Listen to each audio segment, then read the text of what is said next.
মায়ের আঁচল দিয়ে যে চোখ বেঁধে রাখাল আমাকে খুঁজে বেড়াচ্ছে, মানে রাজকুমারীকে যে খুঁজে বেড়াচ্ছে, এই সিন দেখে যে অনেক ছেলে কাঁদতে কাঁদতে অস্থির, মেয়েরা কাঁদতে কাঁদতে অস্থির নায়কের জন্য। আমার প্রথম ছবি হচ্ছে তোজাম্মেল হক বকুলের রাখাল রাজা, রঙিন রাখাল রাজা। এই সিনেমাটি হচ্ছে আঁখি ফিল্মসের ব্যানারে। আর এই সিনেমার প্রডিউসার হচ্ছে আমাদের চিত্রনায়ক আলমগীর। আর এইটার সবগুলা গানই হচ্ছে আমাদের ম্যাডাম রুনা লায়লার কণ্ঠে গাওয়া। তো এই মানে এইখান থেকে আমার শুরু। তো যেটা আপনি আমাকে বলেছেন যে এই সিনেমাগুলো দেখা যাবে না, আর আসলেই আমাদের সিনেমার গল্পগুলো তখন থেকে, যে এই যে প্রথম সিনেমাটায় আমি যে গল্পটা পেয়েছি, পরবর্তীতে প্রথম 2 দিন আমাকে হয়তো একবার দুবার অভিনয় আমার ডাইরেক্টর আমাকে বুঝিয়ে দিয়েছে। আর গল্প শুনে আমি নিজেই অভিনয়টা আমার ভিতর থেকে চলে আসছে গল্পের মানে শুনেই মানে মানুষের লোম দাঁড়িয়ে যায় বা বুক দরফর করে, কান্না পেয়ে যায় দুঃখের সিন দেখে। এই গল্প হয়তো আর কখনো হবে না এরকম। যেমন তেজি সিনেমার একটি গল্প 3 মাসব্যাপী বিভিন্ন জেলা উপজেলায় 3 মাস 4 মাস ব্যাপী চলেছে, পাবলিক সিনেমা হল থেকে ছবি নামাতে দিচ্ছিল না। এরকমও আমার তেজি ছবি ধর সিনেমায় এরকম ব্যবসা সফল হয়েছে। তো গল্পগুলো এত সুন্দর, এত মানে গল্পের ডেপ, মানে এগিয়ে যাওয়া, সামনে কি হবে পাবলিক বুঝতে পারছে যে এরপরেই মনে হয় কান্নাকাটির সিন চলে আসবে। ঠিকই এরপরে কান্নাকাটির সিন চলে আসতেছে। মায়ের আঁচল দিয়ে যে চোখ বেঁধে রাখাল আমাকে খুঁজে বেড়াচ্ছে, মানে রাজকুমারীকে যে খুঁজে বেড়াচ্ছে, এই সিন দেখে যে অনেক ছেলে কাঁদতে কাঁদতে অস্থির, মেয়েরা কাঁদতে কাঁদতে অস্থির নায়কের জন্য। নায়ক কে সেটা কিন্তু জানতে, মানে প্রথম নতুন নায়ক আমার সঙ্গে, আমি নতুন হিরোইন, আমাদেরকে কে দেখে তারা কান্না করছে। আমাদেরকে কিন্তু ভালোভাবে চিনেও নাই, এখনও অনেকে চিনে না, অনেকে মানে বেবিরা, অনেক ইয়াং জেনারেশন আমার ফ্যান, কিন্তু আমাকে ভালো করে চেনে না। আমার ফ্যান। তারপর বলে আপু আমি আপনার ফ্যান, আপনার কী কী মুভি আছে আমাকে একটু সার্চ দিয়ে দেন। আমি বিভিন্ন অনুষ্ঠানে গেলে ফ্যান হয়ে যায়, বাচ্চারা অনেকেই মানে ইয়াং জেনারেশন স্কুল কলেজে পড়ে, সবাই আমার ফ্যান হয়ে যায় আল্লাহ রহমতে। আমার লাস্ট মুভি যে পাগলা হাওয়া, এটার ভিতরে এমন একটা গল্প ছিল, পরবর্তীতে আমার বাচ্চাকে তুলে নিয়ে যায়, ছোট বাচ্চাকে। তারপর আমি একটা ড্রেসে পুরো সিনেমাটা কভার করি, একটা ড্রেসে আমাকে বন্দি করে রাখা হয়, সেখানে আমি ফাইট করি, 3টা কিলিং করি, তারপর আমি সেখান থেকে বের হয়ে আবার নায়ক নায়িকাকে উদ্ধার করে নিয়ে আসি।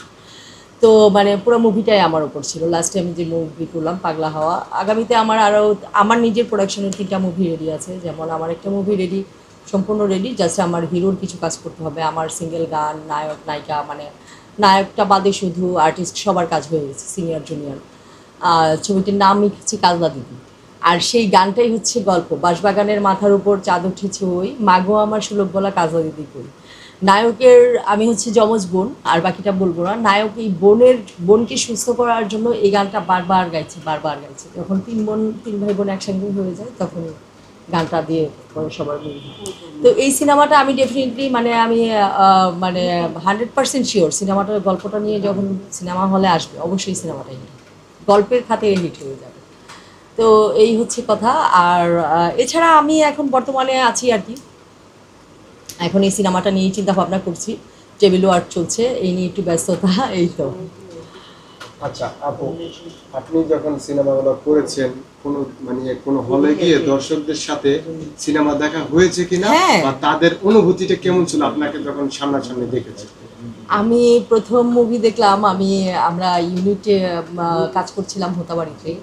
তো ওখান থেকে তার আগে আমার তেমন মুভি দেখা হয়নি। আমি যখন শুটিংয়ে যাই তার আগে শুধু আমি একটা মুভি দেখেছিলাম সিনেমা হলে বসে।